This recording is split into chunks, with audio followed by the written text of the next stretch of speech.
Hello friends, welcome to my channel Edu File. आज की इस वीडियो में हम लोग मीटर ब्रिज के बारे में डिटेल में डिस्कस करने वाले हैं। यहाँ पे हम लोग इसके कॉन्सेप्ट को, डेरिवेशन को स्टेप बाय स्टेप डिटेल में डिस्कस करेंगे और ये जानेंगे मीटर ब्रिज को क्यों लाया गया और इसका यूज क्या है।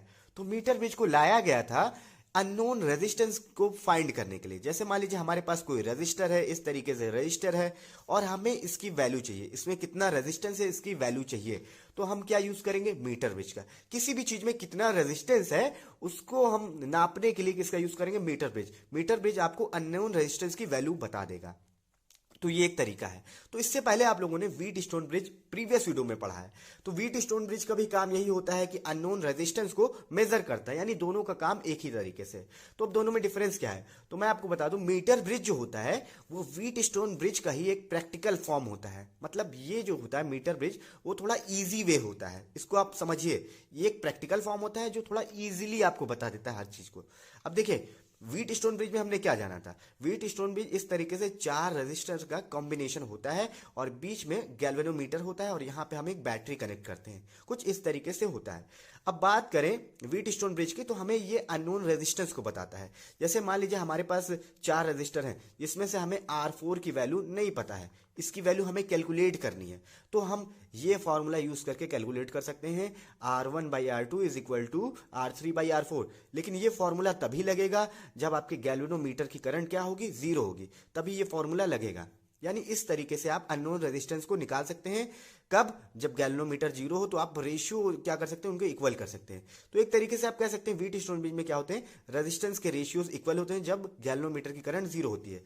अब मैं आपको इसको और समझाता हूं। देखिए, जब रेजिस्टेंस के रेशियो इक्वल है, मतलब R1/R2 is equal to R3/R4 जब इक्वल है, इसका मतलब यह है कि यहाँ पे जो वोल्टेज है वो बराबर डिवाइड होगा, इसीलिए गैल्वेनोमीटर की करंट 0 हो जाती है। यहाँ पे वोल्टेज अगर V है तो यहाँ पे भी V होगा, तो दोनों जगह पे सेम वोल्टेज है, तो इसीलिए गैल्वेनोमीटर की करंट क्या हो जाती है? 0।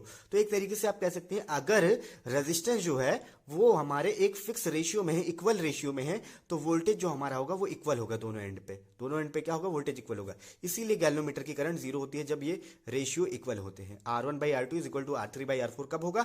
जब गैल्वेनोमीटर की करंट 0 होगी, या आप कह सकते हैं गैल्वेनोमीटर की करंट 0 है तो ये रिजल्ट लागू होगा। तो ये है व्हीट स्टोन ब्रिज में।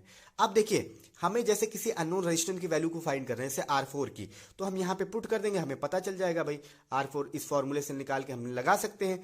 लेकिन यहाँ पे देखिए, इतना आसान नहीं होता है। क्यों नहीं आसान होता? क्योंकि गैल्वेनोमीटर की करंट जो होती है वो हमेशा 0 नहीं होती है, उसको 0 बनाना पड़ता है। किस तरीके से बनाना पड़ता है? देखिए, R1 R2 तो हमने ले लिया मान लीजिए, और R3 जो है हमारा, वो हम लेते हैं वेरिएबल रेजिस्टर। कैसा लगते हैं? Variable resistor. मतलब इसकी वैल्यू को हम चेंज कर सकते हैं, क्योंकि हमें नहीं मालूम है R4 सॉरी, हमें नहीं मालूम है कि R4 जो है वो हमारा एक फिक्स रेशियो में डिवाइड होगा, हमें नहीं मालूम है। तो हम R3 को वेरिएबल लेते हैं, इसलिए वेरिएबल लेते हैं ताकि हम इसको चेंज इस तरीके से करें कि गैल्वेनोमीटर की करंट क्या हो जाए? 0 हो जाए। तो ये हमें इसमें बहुत ज़्यादा क्या करना पड़ता है? दिमाग लगाना पड़ता है कि R3 की वैल्यू हमारी कम या ज़्यादा ना हो, तभी गैल्वेनोमीटर की करंट क्या होगी? 0 होगी। तो इसीलिए इसको ईजी वे में बनाने के लिए हम लोग मीटर ब्रिज का यूज़ करेंगे। इसमें हमें उतना काम नहीं करना पड़ेगा। अब मीटर ब्रिज को समझते हैं। देखिए, मीटर ब्रिज जो होता है उसका कंस्ट्रक्शन आप पहले समझिए। मीटर ब्रिज बनता है 2L शेप मेटेलिक प्लेट से। ये देखिए, ये और ये दोनों मेटेलिक प्लेट हैं L शेप के, ये हमने लिया है। और एक मेटेलिक प्लेट जो होता है वो रेक्टेंगुलर शेप का होता है, बीच में हमने लिया है। तो ये 3 मेटेलिक प्लेट हमने यहाँ पे लिए हैं। अब इसमें हम लोग यूज करते हैं मीटर ब्रिज में 1 मीटर वायर का। तो यहाँ पे देखिए आप, 1 मीटर वायर हमने यूज करी है इस ब्लैक कलर में। ये यहाँ से लेकर यहाँ तक ये 1 मीटर की वायर हमने ली है। और इसमें 1 मीटर लेंथ का स्केल होता है, 1 मीटर लेंथ का स्केल होता है। अभी मैं आपको बताऊंगा क्या यूज होता है इसका। 1 मीटर की वायर होती है और 1 मीटर लेंथ का स्केल होता है, और इसमें एक बैटरी लगी होती है और एक की लगा होता है। तो ये इस तरीके से होता है। और यहाँ पे भी गैल्वेनोमीटर होगा, क्योंकि भाई इसको भी तो हमें व्हीट स्टोन ब्रिज की तरह ही दिखाना होगा। व्हीट स्टोन ब्रिज का ही तो प्रैक्टिकल फॉर्म है, तो इसीलिए यहाँ पे भी गैल्वेनोमीटर होता है। और एक जॉकी होता है। जॉकी का मतलब ये होता है कि जैसे पिन टाइप का होता है, ये ऐसे ऐसे रोटेट कर सकता है। यहाँ पे रोटेट का मतलब मूव कर सकता है ऐसे। जैसे इस वायर, जो ये 1 मीटर की वायर है, इसमें ये जॉकी ऐसे ऐसे मूव कर सकता है। यहाँ पे हम कराएंगे तो ये इस तरीके से है इसका कंस्ट्रक्शन। अब इसको हमें समझना है कि ये मीटर ब्रिज काम कैसे करता है, कैसे अननोन रेजिस्टेंस की वैल्यू पता करता है।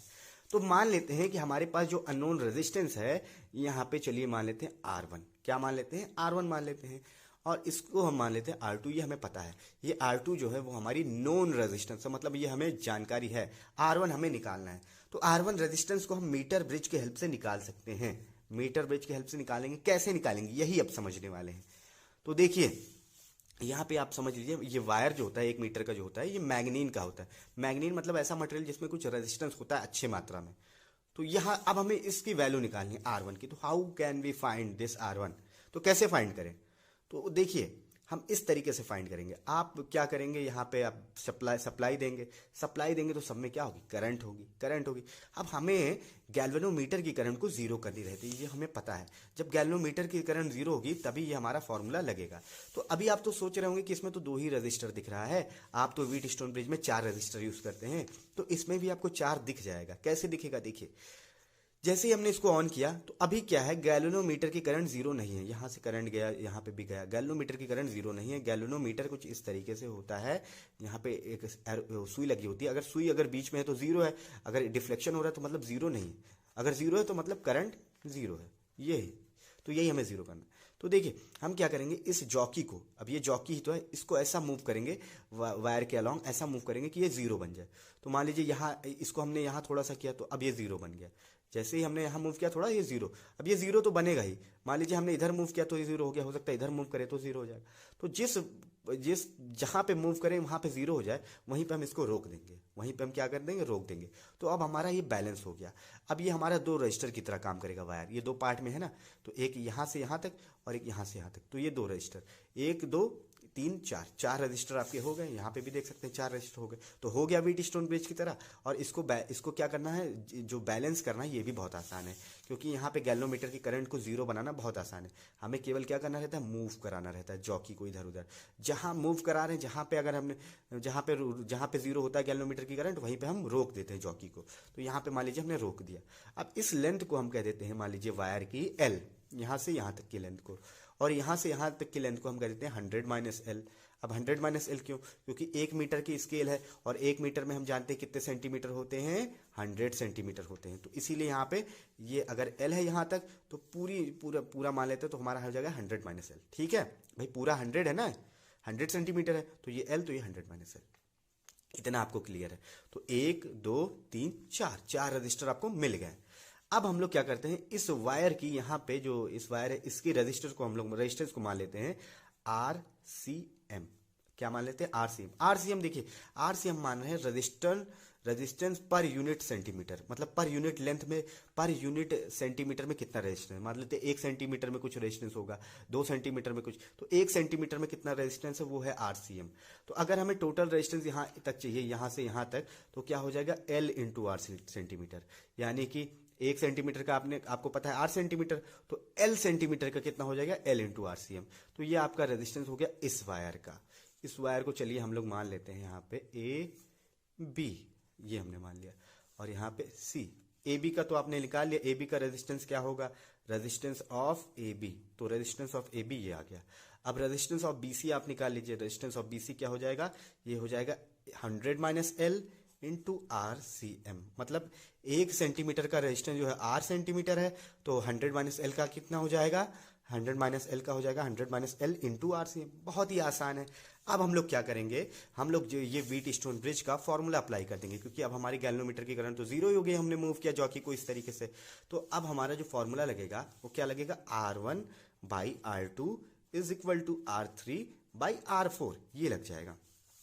तो R1 हमारा कितना है, R1 तो हमें फाइंड करना है, और R2 को हम R2 लिखेंगे, और R3 की वैल्यू जो है हम मान लेते हैं LRCM, ये मान लेते हैं।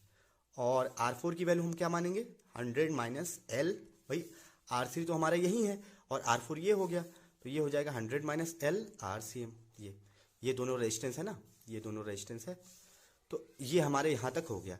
अब R1/R2 इसको हम डिवाइड करेंगे, तो RCM से RCM कैंसिल हो गया, R1/R2 = हो जाएगा L/100 - L। तो आप देख सकते हैं कि आप वायर के लेंथ से ही आप रेजिस्टेंस को कैलकुलेट कर सकते हैं, R1 की वैल्यू को कैलकुलेट कर सकते हैं। अब R1 को आप यहां रोक लीजिए, L/100 - L × R2। R2 तो आपको पता है, तो R2 की वैल्यू रखिए और वायर की लंबाई मतलब आपको जैसे जैसे पता हो उसको रखिए। तो इस तरीके से आप अननोन रेजिस्टेंस को निकाल सकते हैं मीटर ब्रिज की हेल्प से। तो मीटर ब्रिज जो है वो बहुत ही ईजी तरीका है अननोन रेजिस्टेंस को फाइंड करने का। आई होप ये वीडियो आपको अच्छे से क्लियर होगा। इस वीडियो में इतना रखते हैं। वीडियो देखने के लिए थैंक यू सो मच।